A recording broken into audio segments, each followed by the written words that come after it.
WTL. And welcome back to WTL, everybody. I'm your host, Andy Klassen, joined by Gibran. the Parlay Pounder. You got it. We're back. And we got to talk championship college football Saturday. Yes. Week 14, nothing more on the line. We're going to cover all the big games here. Yep. SEC, Big 10, Big Big 12. And we got a little treat for all the folks as well. Yeah. We got a diehard fan that's going to be at the game. Yeah. And he also, would you say, dabble in the sports betting world? Oh, for Is that sure. what you'd Yeah. say? He bleeds purple on the sports book as well, though. So, yeah. Oh, I like the suspensors at TCU's at Kansas State. It's purple. That's what we It's can purple. say. So let's start with another shade of purple. That Yeah. is the LSU Tigers taking on the Georgia Bulldogs. That's a CBS broadcast. Yep. 3 o'clock Central Time. That's going to be in the Mercedes-Benz Stadium there. And my goodness, Georgia, like always, this entire year, they're a huge favorite, 17.5. Yeah, Andy, this is just crazy. A couple of these lines I think are pretty wild, especially being, championship weekend. You're usually seeing this as a, Georgia, Alabama or whatever that, comes in, or, it's usually a 7-point game or something like that. But, Right. Oh my gosh. I don't think they're too far off on this. I don't think really they're too don't. far off. I think the best bet of maybe the weekend is Georgia by 18 here. The Bulldogs came up short and lost to Alabama in last year's SEC title game on their way to winning the college football playoff in the NCAA, championship game. Georgia won't hold anything back against this flawed LSU Tigers opponent and one of the weaker SEC champion entrants of the past decade. Georgia rolls. I think the over hits. I think they win by 24 points. Wow. And, My gosh. I think it's going to be easy for the Bulldogs on Saturday. Man, I had the privilege of watching the Tennessee game, Tennessee-Georgia, and they were huge favorites there. Yeah. With some Georgia fans, some diehard Georgia fans. Yeah. And they were sweating it, man. And I'm like, you guys are winning by over 3 scores right now. What is What are you going sweating? on? Yeah, like, give them a break. It's We're okay we're here. losing by 3 scores, and just can we get within a field goal? Can we make it back? That is just so many points, though. I think I'm going to take a lean towards Louisiana State here. I Okay. still think Georgia's going to roll. I Yeah. think they're going to win by 2 scores, maybe 2 touchdowns and a field goal. I get that half point. Yeah, maybe. Oh, man, I do think Georgia's going to win, though. The money line, there's nothing there, though. What about that over-under, 51? Yeah, no, I think it's going to hit. I got this game right at probably like 42-14, Okay. sailing over just by a little bit. Even if Georgia just makes it to 38, I still think LSU will put 2 touchdowns on the board, which would make it 52. So I really like the over here.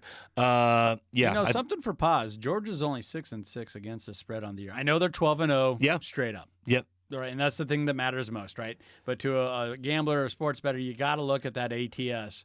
And they've only hit it. They've only covered half the time. Yeah, the whole thing, Andy, I think that really Michigan and Georgia are going to be kind of playing against themselves this week to really put the points on the board and make sure that that committee knows that they are number one. Because if either one of these either of these teams have a close game, in my mind, the committee could go, okay, Michigan's number one or Georgia's number one. Right. It really could go either way just because they're both undefeated, both in separate conferences, and putting a lot of push behind this championship game. So I really think Georgia's going to come out here, try to score 65 points, and on the flip side, I think Michigan is as well. There is an incentive there to flex right now for Georgia and Michigan. I think they're going to pour the gas on, pedal to the metal hill. And Louisiana State, they've hit the over 5 of the last 6. So For sure. I think that might be the best bet. Is just hitting that over. I just hate that many points, though. So I might just go on the over as far as that goes. All right, let's get to the Big Ten championship game. Another game with quite a line here. That's going to be on Fox, 7 o'clock. That's the night game at Lucas Oil Stadium in Indianapolis. Purdue Boilermakers, huge underdog, 17 points here to the Michigan Wolverines, and we know why. because what Michigan did to Ohio State last week. Yeah, Andy, and I hope this doesn't happen. I hope I'm not speaking it into fruition or whatever, Andy. That I think Michigan might be riding a little too high right now. You think so? And taking these Boilermakers just a little bit at face value here, Andy, and just saying, okay, we're already in the college football playoff. We don't really have to do anything. Purdue's out of the West. Not a very good side of the conference as it goes.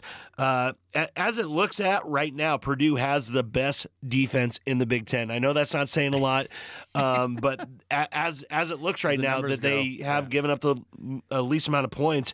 But even with a potential letdown by Michigan, following a huge win over Ohio State, the Wolverines will still move the ball, wear down the Boilermakers at the end of this game, and get the victory.